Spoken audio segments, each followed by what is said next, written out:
Remember, this trip is about creating fun memories. Don't put too much pressure on yourself. Your kids likely won't remember the small details. I'm Scott. And I'm Melissa. And we are the Sunshine Travelers. Our passion is travel and sharing our experiences with those who enjoy it as much as we do, or those who want to learn more about travel, or even those that just want to live vicariously through our travel stories. No matter where you fall along that journey, get ready to hear about our firsthand experiences as we visit some of the most amazing places on Earth.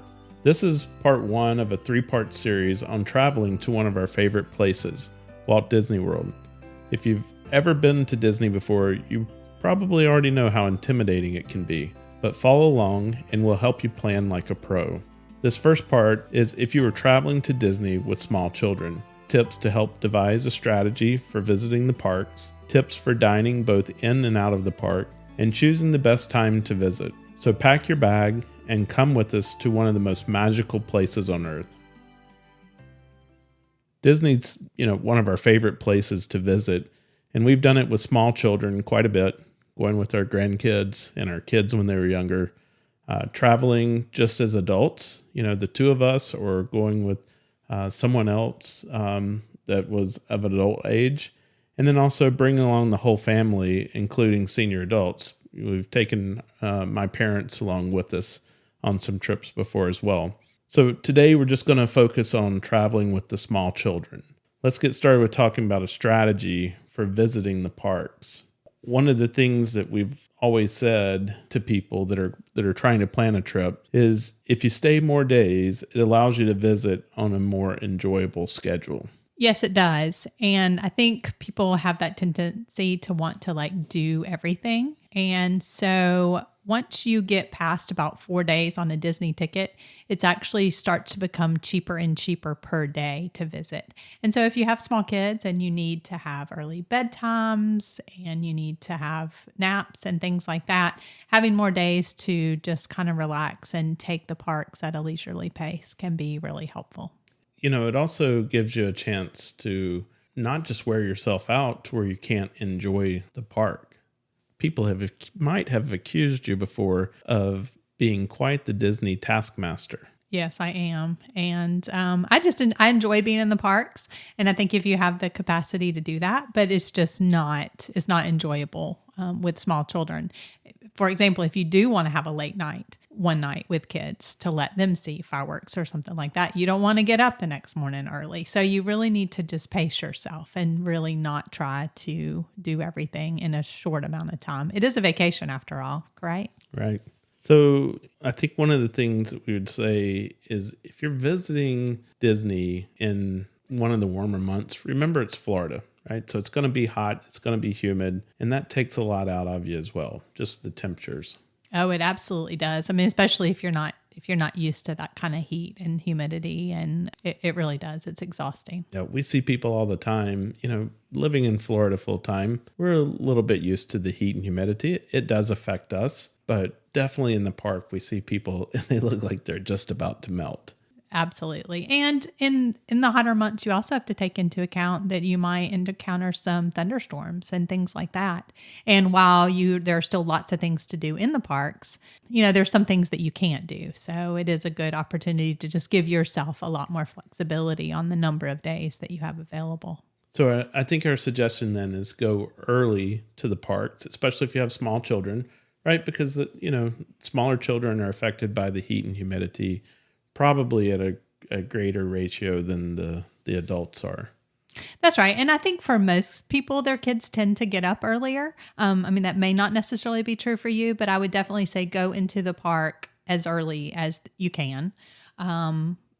Probably any time, because as the day goes by, or as the morning goes by, I would say more people start to fill into the parks. And so by midday, they are very, very full. So the earlier that you can get there, the more that you can probably do without the big crowds.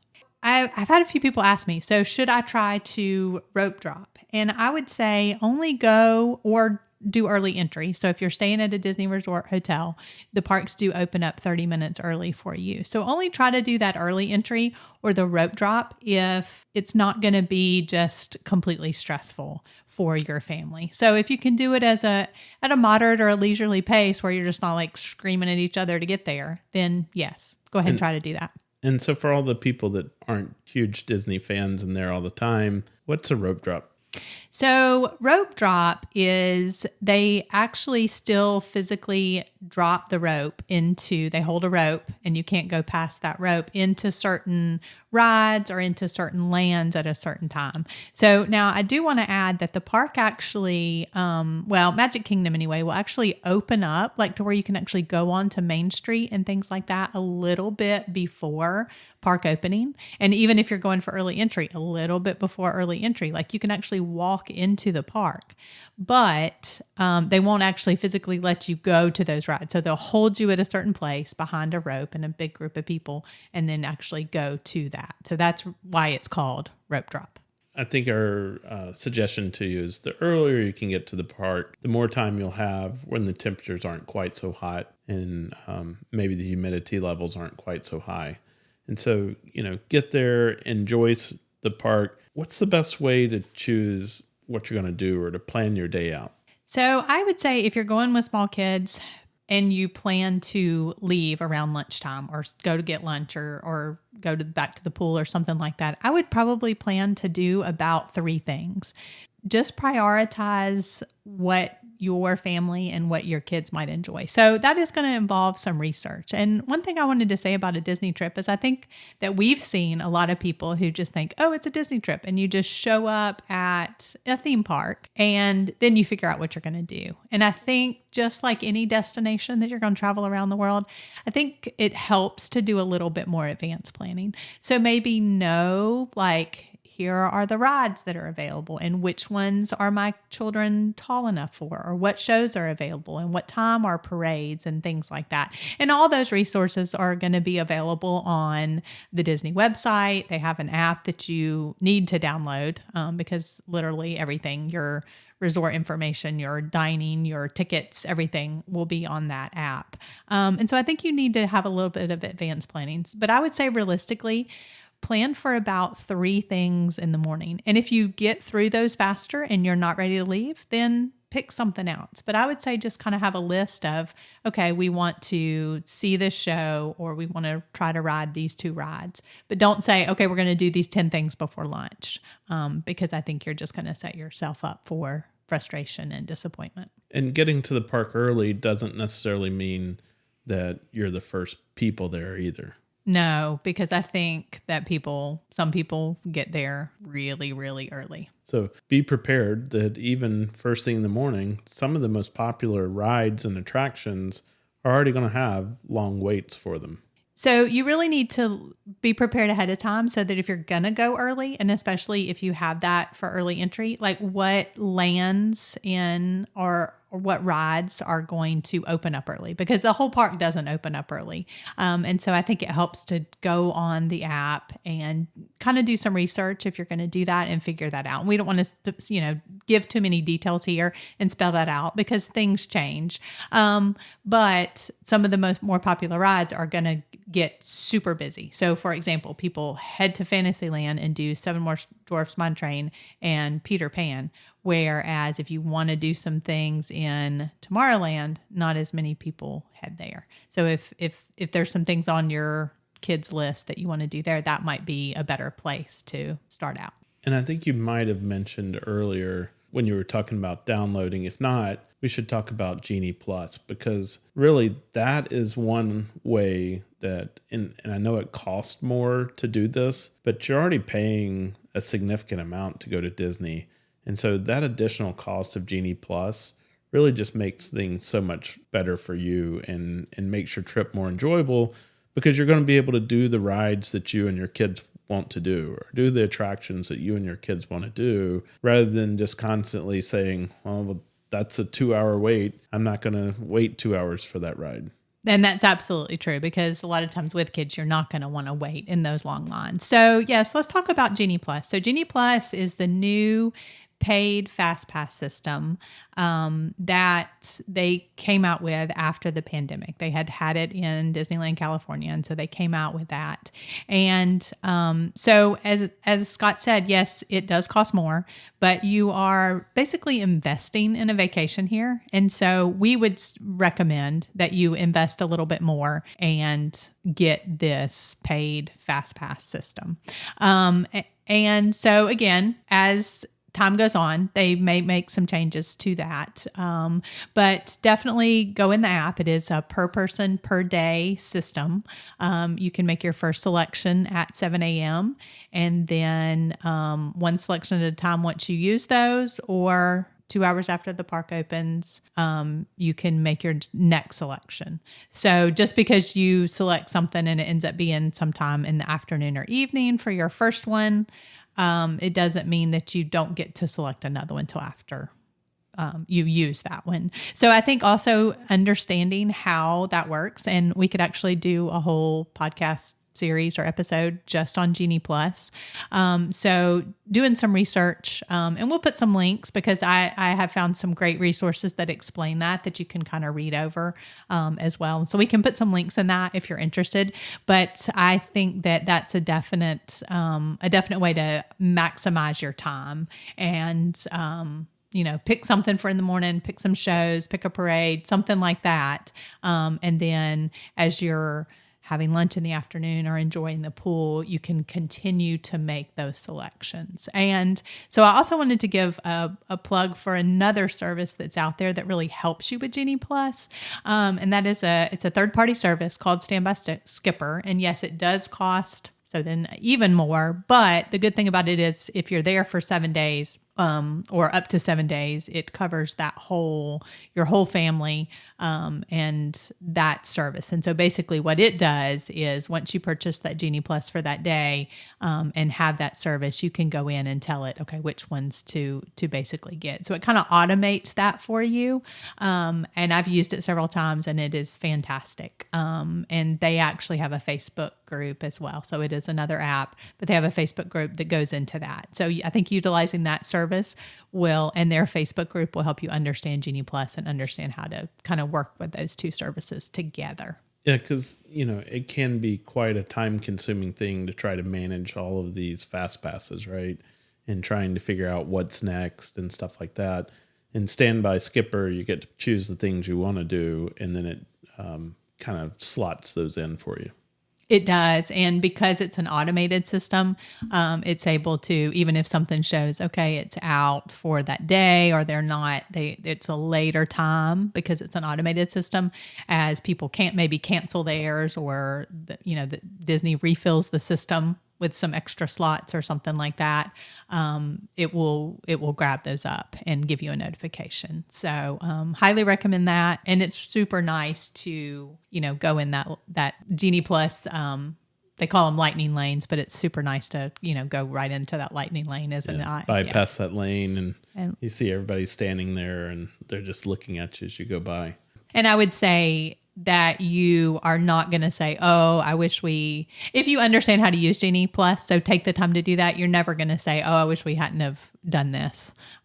Because we've been able to accomplish as many things as we wanted to in any park in any given day using the system. So, yeah. And, one of the things also that people don't think about is in between rides and major attractions, whether you're, waiting to do a character meet and greet or you're on a ride, there's tons of other activities that you can do inside the parks as well.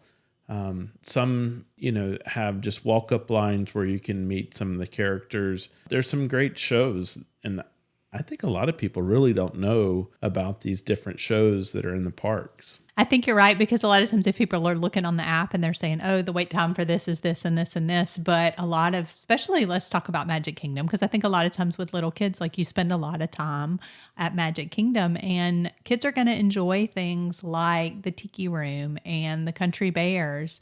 And if they're big enough and can climb a little bit, they can do this with Family Robinson, or you can do the little raft boats and do like the little trails over on Tom Sawyer Island. And I think because a lot of those things don't show up as like wait times in the app, people miss a lot of those things. And so also look for things that to fill in some of the gaps, like as you're waiting on your Genie Plus or your Lightning Lanes, is to do some things that aren't on there, like Astro Orbiter or People Mover, or of course, one of our favorites, the Carousel of Progress. Progress. Yeah. So, as you're in the parks, look around for some of these shows. Melissa mentioned several of them that are inside of the Magic Kingdom, but there's others that are in Epcot. So like even some hidden ones, like over in Canada, you can go and see a show that's in Circle Vision. In China, I think you can go to a similar type show. There's the sing-along, Beauty and the Beast sing-along, which has a fun storyline. Yeah. So, in each park, they have different attractions like these shows that you can fill the spaces in. So that's a good point. Don't miss, and Epcot too, don't miss like the Pixar Short Film Festival, because that has some nice treats in it. And then the Vacation Fun little show at Hollywood Studios. So yes, just be on the lookout in the app for a lot of the shows as stuff as well, because a lot of, you get in the air condition and then kids really do enjoy those. In some of the longer shows, it's a good chance to maybe catch a little nap. So, we talked about visiting the shows, but also see the parades. Oh, absolutely. Yeah, the parades are definitely or the parade at Magic Kingdom, definitely not to be missed. And so I think, check the app. So, because we don't want to say times and then it changes, but check the app for that. But there is one that you could do and then, be ready to leave for lunch as well. Or if you come in later, you could catch the last one. So, but definitely the parades and then shows in front of the castle is our granddaughter's favorite. Yeah. And so, now our kids are getting tired, maybe a little bit hungry. Now's a good time to start thinking about heading back to the resort and taking a little break. Yeah. So I think with little kids, it's absolutely, a lot of times they just beg to go to the pool. They want to go to the pool. They do enjoy, the parks. And I know that if you've paid a lot of money. And so that's why we would suggest that you spread it out, but going back and letting them swim, get some lunch by the pool. In the app, use quick service pre-order. Mobile order pre-order option, and get situated at the pool and then order that and send somebody in your party to go pick that up, and let the kids eat by the pool. And if somebody needs a nap, kids and parents, go back up to the room and let them get a nap and rest up. So why wouldn't you do the pools first thing in the morning? So a lot of the Disney pools actually don't open till 10 o'clock. A few of the resorts have quiet pools, but the ones with the water slides that offer the lifeguards with the life jackets don't actually open until 10 a.m. And so I think they really do want you. Well, it could definitely be for the quiet factor as well. But I definitely think they want you to, get into those parks so that you can spend that money.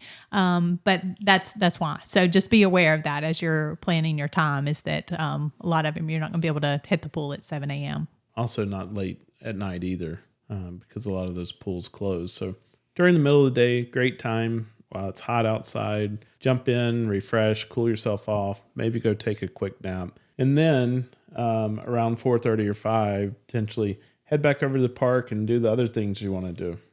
Yeah, so that's where you can have some of your lightning lanes lined up that you've either scheduled out yourself or use Standby Skipper to do that. And you could, quickly do, 3 or 4 more things. And then we would say if you plan to stay for the fireworks, you're probably going to want to do something like grab a quick service. Again, use that mobile order, and don't wait too late, to kind of stake out your spot for the fireworks, but and then get ready for the show if you plan on staying for that in the park. And hopefully, you've given your kids a little bit of a rest and a little bit of break. And so when it gets, later in the evening and you're ready for fireworks, they're just not dead dog tired and, making things miserable. Absolutely. And then I would just say finally is make sure you get a good night's rest, because if you're getting up early in the morning and starting your days early, you're going to want that rest. Your body needs it to recuperate. And, we're talking about building fun memories for the family. And when you're just tired and exhausted, it's hard to build those fun memories. So let's talk a little bit about the special dining options because Disney definitely has a lot of those. Character meals, both in resorts and in the parks, and just some really fun places to eat. And so you definitely want to think about those when you're scheduling your park reservation. So as of right now, park reservations are still required. And so if you make a dining reservation for a restaurant that's in the park, you've got to have a corresponding park reservation and a park ticket for that park that day, and be able to get that reservation as well. So just, you want to kind of take that into account. And the other thing is, don't over plan sit down dining reservations. They typically take an hour and a half to 2 hours to eat and get your meal and all that stuff. And so you probably would want to do more than one a day, for sure. And so just keep that in mind because there's nothing worse than, okay, we've got to rush to get to, something else, as well. So, and I will add, so if you have that Genie Plus, they typically are a little bit lenient on, if your dining went over and that kind of thing as well. But just, keep that in mind if you need to see a cast member, but they're typically okay if you had a dining reservation. Yeah, and so you might want to schedule which days you go to which park based on availability of those special options. And we'll talk a little bit about dining here in just a minute, but another tip that we would suggest is stay at hotels that are either on the monorail, have a boat service, or are on the Skyliner, as these are the best options, especially if you have strollers. When you get up to those buses, the first thing they make you do is fold up all your strollers. Well, if you're anything like us, your stroller becomes the catch-all. And so now you got to unpack the stroller and all these things to be able to get on the bus. The other options, you just roll the stroller straight on, and it makes your stay more, enjoyable.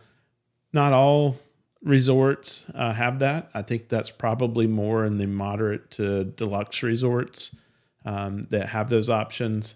But, buses are great option. They get you over to the park. You might want to think about, though, is that if you were staying on property and all you have is a bus option, taking your car and parking at the park might be a good option for you as well. Yeah, absolutely. And so if you are staying on property, they aren't going to charge you the parking fee. You just have to, show your ticket and they'll scan that, or show your app or scan your Magic Band, and they know that you're staying on property. So that is a perk that you have of staying on property, is that if you want to drive your car as well. So one of my pet peeves, though, Magic Kingdom, you have to park at a ticket center that's away from the theme park, and then take some form of transportation to get over there.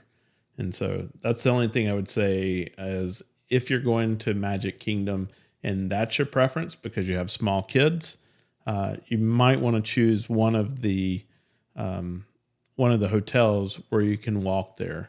So for the Magic Kingdom, we're talking about the Grand Floridian or the Contemporary Resort.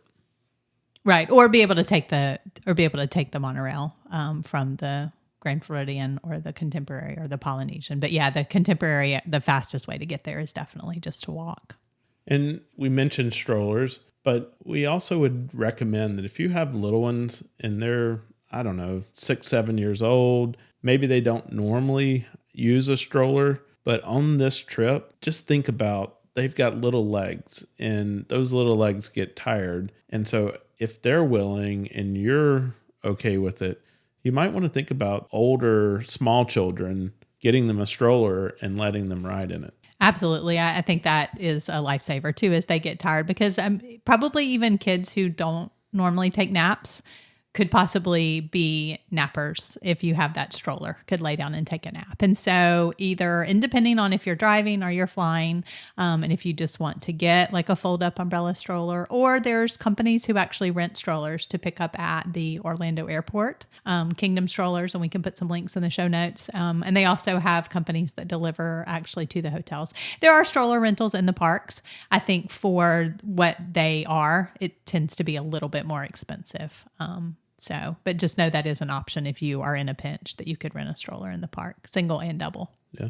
And so finally, as we're talking about planning your trip, which days are best to visit which park? So surprisingly enough, in recent months, the weekends have actually not been as busy in the parks. Most people would think, oh, I'm not going to go on a Saturday or Sunday to Magic Kingdom because it's busier. And that just hasn't been the case. And it could possibly be because there is a Florida pass that's only good Monday through Friday. And so locals tend to go during the week when their pass is good, or people flying in. We've actually found sometimes that to be true. Wouldn't you say, Scott? There's been like, oh, this Saturday morning, like, it doesn't seem crowded at all at Magic Kingdom. And I think because people have like their travel days and stuff like that. So believe it or not, it's not necessarily that the weekends are going to be busier in the parks. So Undercover Tourist is a website that you can go to, and they actually have a park planner for days of the week, also months of the year, which we're going to talk about, but then also days of the week. So that is a great resource just to kind of look. I mean,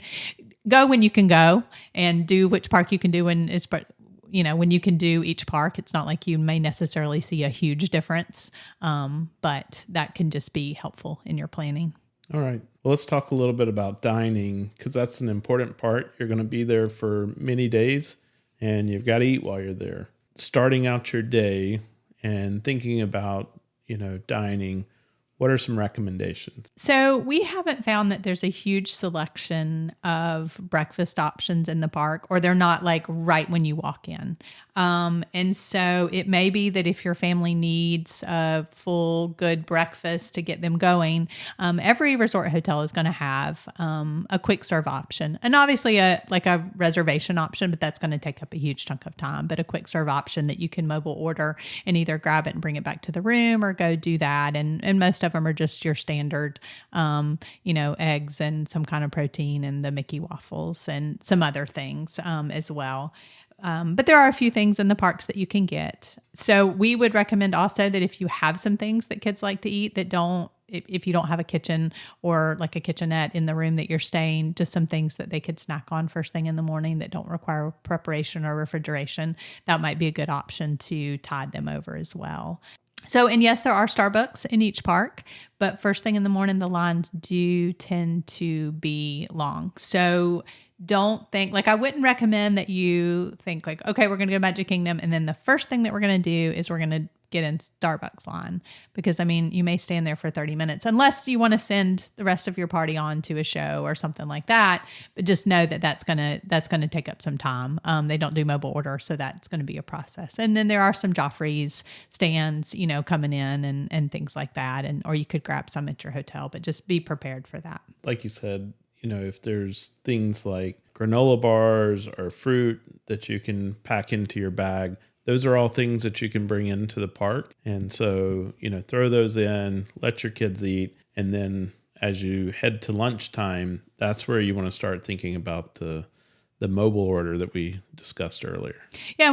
Other thing I wanted to say about the mobile order is you can actually look at those menus ahead of time and go ahead and make your selections, because you don't until you get close to that. Like you can even tell them like, here's what I want and here's around what time I want it.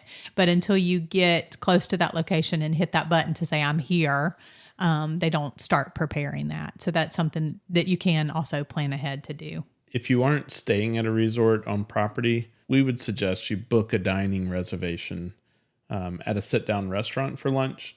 This gives you an opportunity to sit down, to relax for a few minutes, be in the air conditioning, and really just kind of take a break, because you don't have a lot of options to do that out in the park. Yeah, absolutely. I think if you aren't staying on property, it is a little bit harder to go back to your resort hotel, just because transportation and getting in the car and the time that it takes to do that.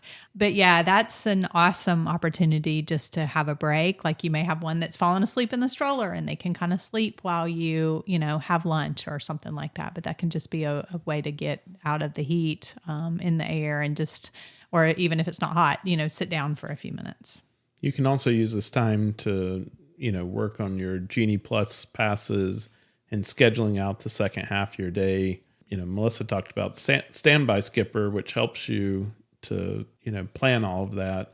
But if you're not using Standby Skipper, you can, while you're sitting there, talk about the things that are important for you to do that afternoon and start to schedule those next and plan out what those next lightning lane passes are. So if you're going to do a sit-down meal in the middle of the day, character meals are a great way to allow your kids to see their favorite characters up close and personal. And there are many of these in both the parks and then also close by resorts, but in the parks, at least one, if not two.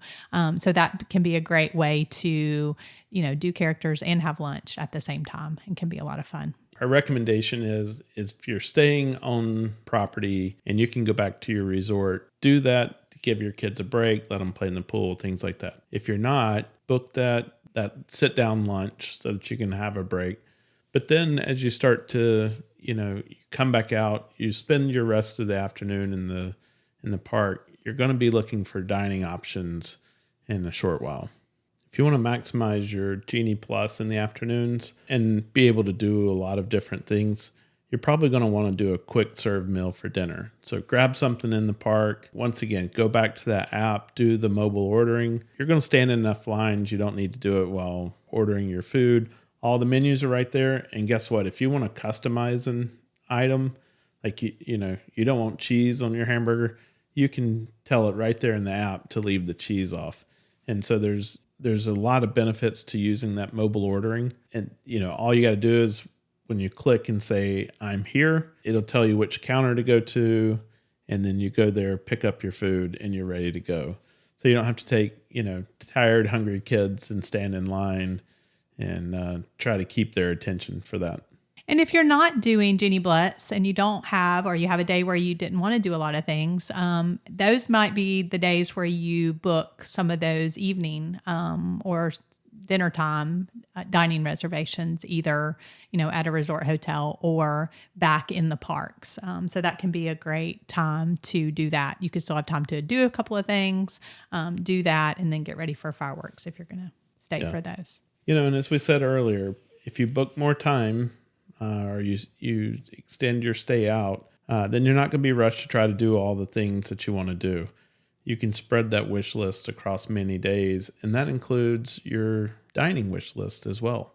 Yeah, there's lots of restaurants, and so it definitely gives you an opportunity to try out more of those things. And real quick, I wanted to mention as far as the dining. So if you are staying at a resort hotel, your dining reservation window actually opens up for your entire stay 60 days before the day of your arrival. So I know that's a lot of pre-planning and a lot of time to think ahead. Oh, we don't even know what we're going to be doing. So I would say maybe pick out some things, go ahead and make those dining reservations, because you can actually cancel most of those right before. There's a couple of exceptions to that, but just 2 hours before you can actually cancel most of those. But if you haven't planned that far in advance, don't worry, because there's a lot of things that become available either the day before or the few hours before as that cancellation, as people cancel and stuff like that. So don't fret. You still be able to, find some places to eat. And some of them do have walk up. And again, in the app, it'll show you,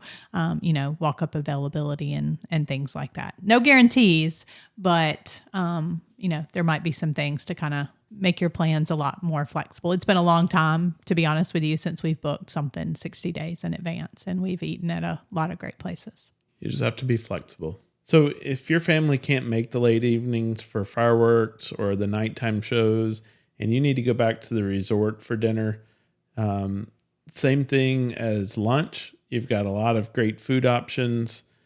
You can even get Uber Eats delivered to your room, or to the resort, I should say. And then one of the things we wanted to highlight is we hear all the time that most of the resorts out there have a great pizza for about $20.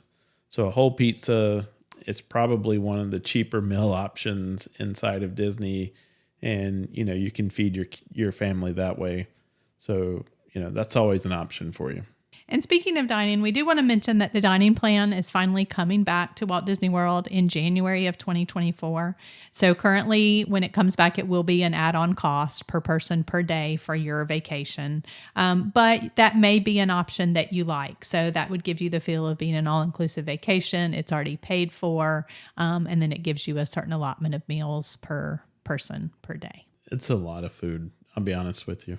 And I think it said dessert in every meal. So if you're a dessert person, that is your plan right there, because there's a dessert with breakfast, lunch, and dinner, I think. If you don't do well with sugar, that might not be your best plan. So let's move on and talk about what are the best times to visit. If you've got small children and you want to go to the park, you want to try to avoid as much of the crowds as possible. There's never a time now when you can go to Disney that there's not a good crowd there, but there are some times that are better than others. Yeah, so if your kids are not in school and you can go when everybody else's kids are in school, I would prioritize that, because school break times can be especially busy. And so those times would be, if you want to look at September after Labor Day. It starts to get busy again in October because of fall breaks and getting ready for Halloween. In May before Memorial Day, because spring break is over and people aren't out for summer yet.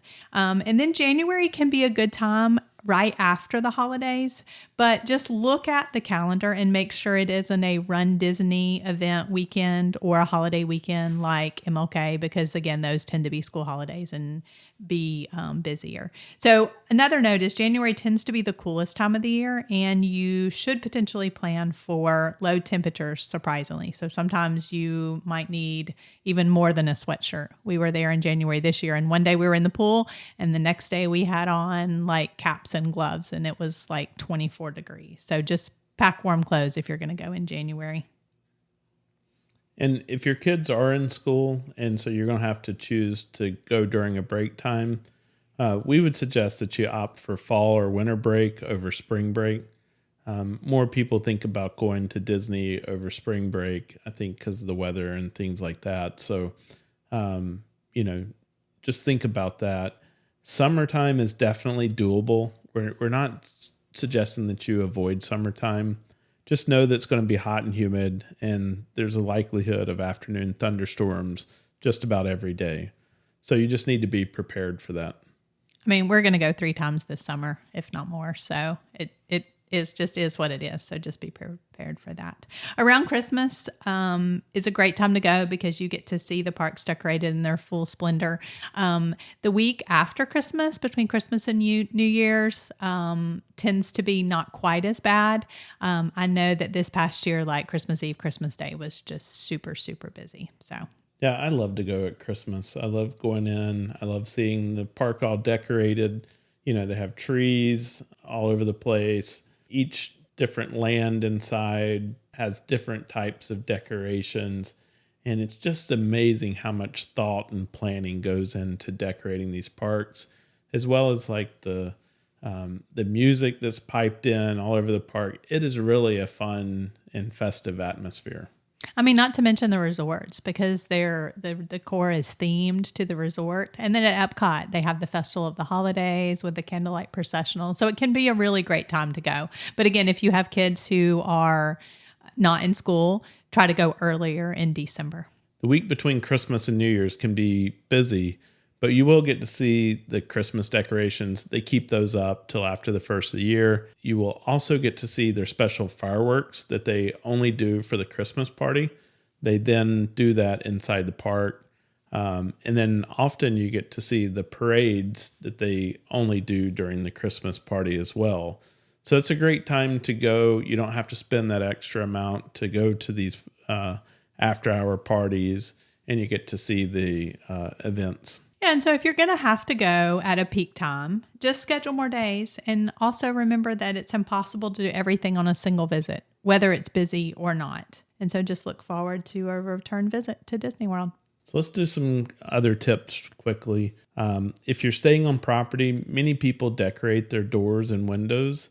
Often as you walk around inside the resorts, you'll see if there's windows that are facing outward, people will decorate them with streamers and lights, static cling stickers or stuffed animals. Sometimes they do the door. They just have a really fun time with it, and your kids would probably have a great time too. So just remember that's something you need to think ahead of and plan for and take with you. This is a trick that somebody told us when we took our kids to Disney when they were little, is that since kids were going to constantly be begging for souvenirs, and there are so many gift shops, like in every time you turn around, there's a gift shop at Disney, have them wait until the last day. So tell them, they're going to ask for something. Okay, put it on your list, or have them take a picture of it or whatever. And then they can pick something on their last day to take home as a souvenir. There are a couple of exceptions that we might mention. One of which is a balloon.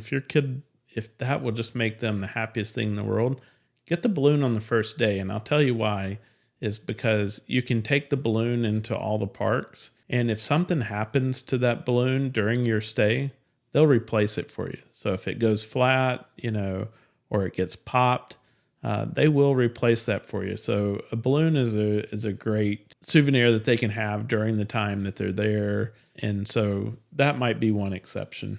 Scott, did you know that at the Orlando airport, they actually have a station where they deflate the balloon for you and wrap it up and you can take it home with you? I did not. They do. That's one good thing at the Orlando airport. I saw recently where people have to walk to the gates now because their trains are broken. Oh, wow. So another thing that you could, if your balloon is still intact and in good, you could, gift it to another child as you're leaving too. So yeah, that's true. So pin trading is something that our kids and now our granddaughter loves to do. And so that can be a great way for your kid to kind of constantly feel like they're getting something new.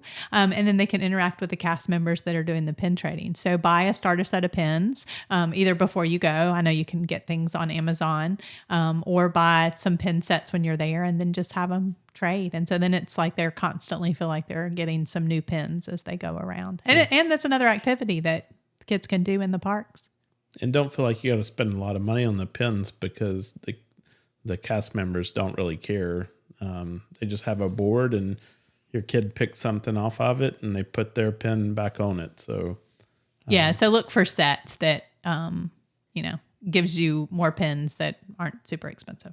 And then we're going to say this again: buy the Genie Plus. You won't regret it. We've never met anybody that said, "I wish I hadn't spent money on Genie Plus." Take that back. I might have heard that once, but it's because they didn't take the time to learn how to use it. But everybody that takes the time to learn how to use the Genie Plus system, there's nothing like that feeling of walking straight up to the front of the ride. Absolutely. And so I think we also need to mention the virtual queue here real quick. So currently there are virtual queues at Epcot for Guardians of the Galaxy and at Magic Kingdom for Tron. So now those may not necessarily be of interest to you if you have littles that can't ride those, but they may be interested, for the parents. And so one thing that you need to know about that is that those open at 7 a.m. if you have park reservations for that park that day, and you have to quickly get on there and get that virtual queue. However, with little kids, it's very difficult because then you have to go to that ride at the time when they tell you to go, and then you may or may not have to wait in a line. And so for Guardians, it's been up to an hour then, which just doesn't work well with kids. So we would recommend that if you want to do those rides as the parent, and you can do rider swap and things like that if you need to, is spend the money and purchase the individual lightning lane. You can do that if you're staying on property at 7. If you're not, when the park opens, go in the app and purchase that, because you are able to select your return time, even either for the morning when you're there or for when you plan to go back. And that just streamlines your day, because you just don't know, like if the ride breaks down, or you have no idea until you get the call back that you get to ride that. So we would just say, with little kids, buy the individual lightning lane for those rides that currently have the virtual queue. So in addition to Genie Plus, also buy the Photo Pass and use it constantly. There are tons of people all over every park, and they have cameras, and all you got to do is have them swipe your Magic Band or your ticket. It goes on to this Photo Pass, and you get access to all of those, including ride photos. So some of the rides where they take your, an action photo of you on the ride and maybe that funny face or whatever, all of those are included in the Photo Pass.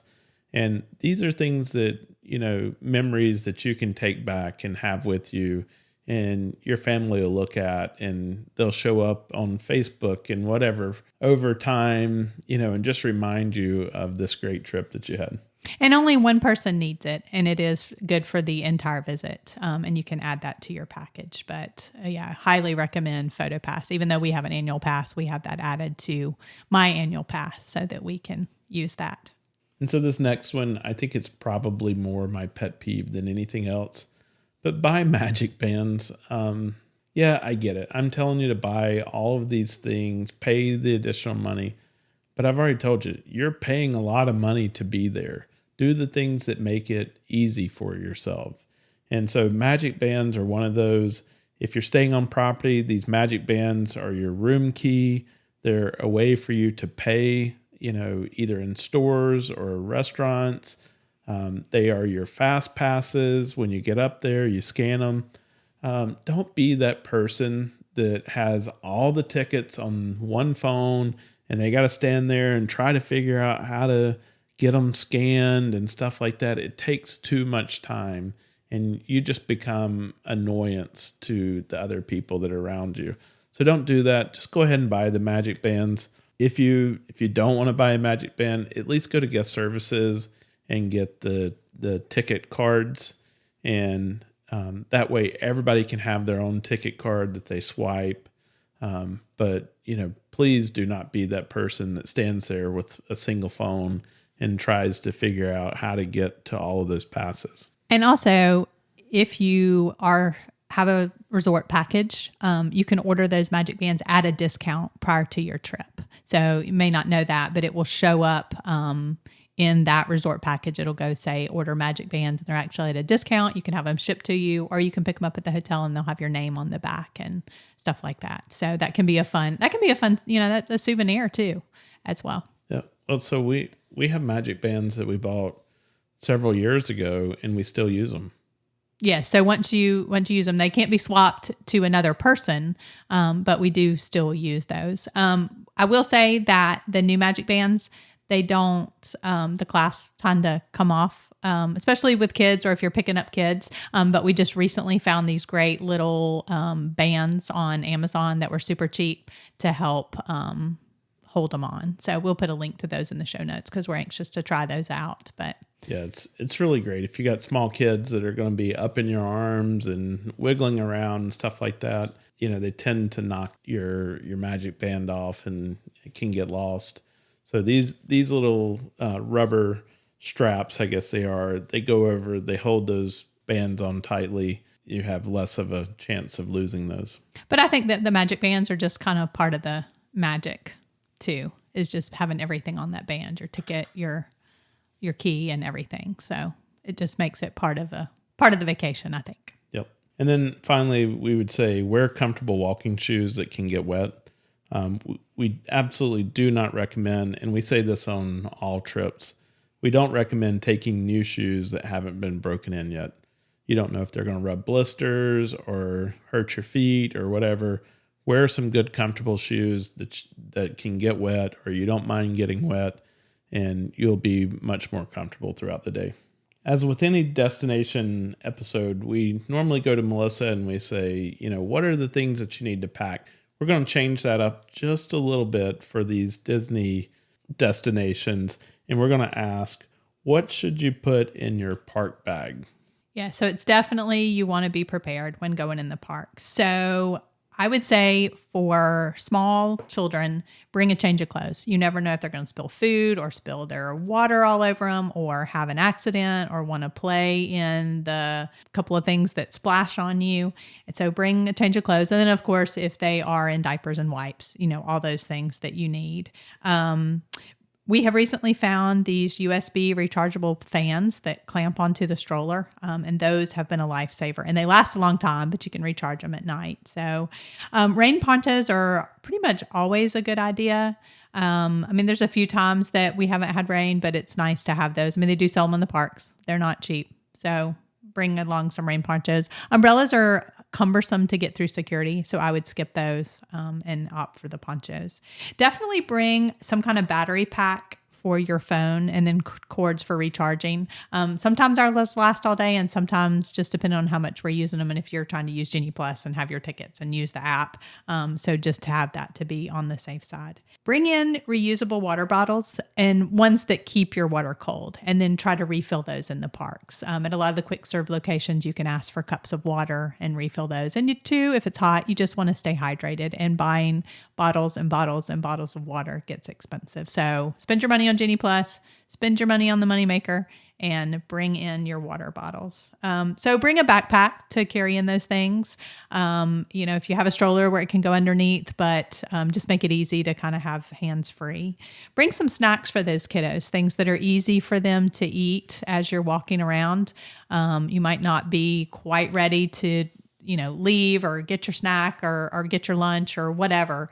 So have some snacks that are easy for them to eat, either in arms or in the stroller or walking around. Pack some sunscreen. If you're not used to being in that Florida sun, you don't want to get burned that first day. And also some lip sunscreen so your lips aren't miserable. And pack some bandaids just in case. I mean, there are baby care stations and first aid stations in each park. If you need things, there are things available there for purchase. We've had to buy pacifiers that got thrown out of the stroller, etc. So those things are there. Baby food, they have formula, they have things like that, but it's just easier to pack those. So if you do have blisters or fall and have a scraped knee, it's nice to have your own Band-Aids.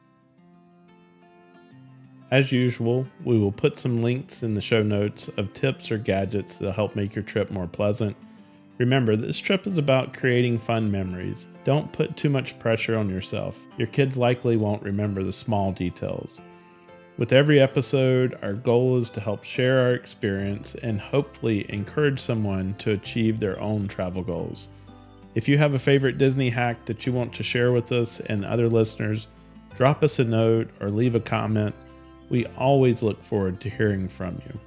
We hope you enjoyed this episode and will find some inspiration to help you with your travel journeys. Make sure to follow or subscribe on your favorite podcast platform to be notified of new episodes as they are released. Most importantly, share it with your friends to help them catch the travel bug. You never know, they may become your greatest travel companion.